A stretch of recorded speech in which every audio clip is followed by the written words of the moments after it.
প্রিয় দর্শক আসসালামু আলাইকুম। আজকে আমি এই মাজারের একটি আজব ঘটনা বলবো।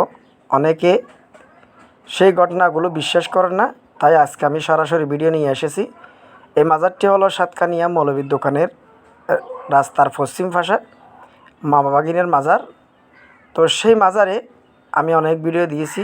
এই দেখতে পারছেন এখানে মামা বাগিনের মাজার নাম লেখা আছে। এটা হলো মেইন গেট দেখতে পারছেন, এবং এটা হলো ভিতরের মেইন মাজার, এবং এটা হলো মাঠ।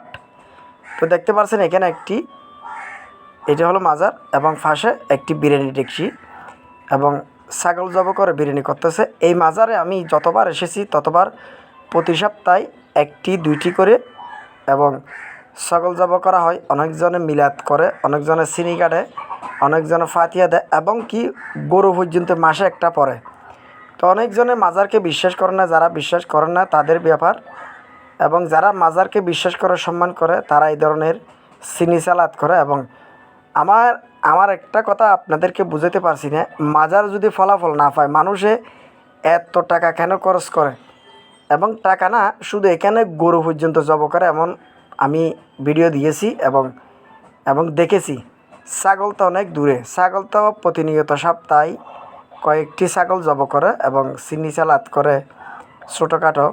এবং এই মাজারে মামা বাগিনের মাজারে গরু পর্যন্ত জব করে, এবং প্রতি বছর একবার মাহফিল হয়। কোনো শিরিক বেদাত নাই। দেখতে পাচ্ছেন মৌলভীর দোকানের মেয়ের রাস্তা, এবং এই মাজারে শিরিক বেদাত নাই, এবং প্রতি বছর একবার মাহফিল হবে। এবং যে দূর দূরান্ত থেকে মানুষ জিয়ারত করতে আসে, এবং যারা মানত করে নিয়ত করে তারা দান বাক্সতে টাকা দেয়, না হয় যে যেরকম নিয়ত করে মানত করে সেটি এখানে করে। এবং ফলাফল অবশ্যই দেওয়ার মালিক আল্লাহ, এবং মাজারটা হল উসিলা, সেইটাই বিশ্বাস করে সবাই। তো অনেকে দেখতে চাইছেন, অনেকে কমেন্ট করেছেন, গত ভিডিওতে দেখতে পারেন এবং বুঝতে পারেন। ভালো থাকবেন, আল্লাহ।